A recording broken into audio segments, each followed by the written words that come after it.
How did that help you guys? Big time. When you crush glass, it eliminates second chance shots. You can push in transition. It gets a good energy going, good flow to the game. You guys were up 12, and in a span of 5 minutes, that lead was down to 1. What happened there? You know, sometimes we just have mental lapses and we make bonehead mistakes. But when the game's on the line, we have to make sure we lock in and just control the game and got it back to what we needed to do. How did you guys close out? I think we closed out pretty strong. We still had some mistakes that could have been avoided, but we did what we needed to do: rebound, defend, played smart, and it got us the win. Dave, that happened 2 or 3 times where you had a kind of an 8, 9, 10-point lead and they cut it down, but you bounced back every time. How big is it for you guys to see that response from you guys? Big time. You know, basketball's a game of runs, and everybody's going to make shots. A lot of people are going to miss shots. But in those times, you have to make sure that your defense is solid regardless. You know, you play the scouting report, you do what you need to do in order to stop their run. How big was Joe's steal and layup? Big time. We talked about that in the locker room, just saying that was a big energy booster. It showed how aggressive he was, how tenacious he was. What did you think of him overall tonight, contribution as the point sum? Amazing performance. He was athletic, he was quick, he's fast. He was a floor general out there when Juan wasn't. Hey Dave, you missed that dunk, but then your teammates kind of tried to bring you back up. Did you feel that out there when they were trying to kind of boost you back up after that? Oh yeah, always.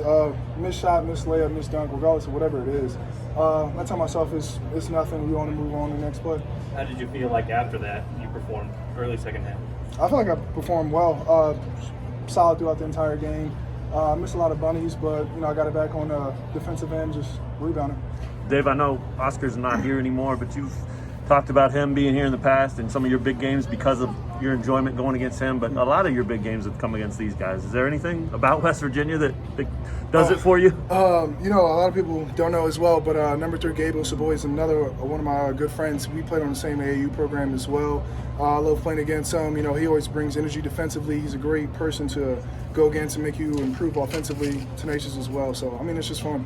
How big was this one for you guys on the road, in the race, all that? It was a big time win. You know, it's hard to win on the road. You have to do it to win the Big 12. It's not an easy place to play. West Virginia is always one of the hardest places to play for us historically, and we're just happy we prevailed and pulled it off. Dave, with the bracket came out today, y'all be a 1 seed. Do you feel like this is a 1 seed team right now? Still need to get there? Honestly, we haven't even focused on 1 seed bracket or 1 seed. You know, what we're thinking about is going to the tournament. We're just trying to get better each game. And I think if we continue to improve and be on the same positive slope, we will be. Anything else for David? Dave, how did you avoid the letdown of first place versus last place? Just because it was on the road, you guys still were intense the whole game. Didn't let that affect you guys? You know, we just go into the game. Oh, well, at least I did.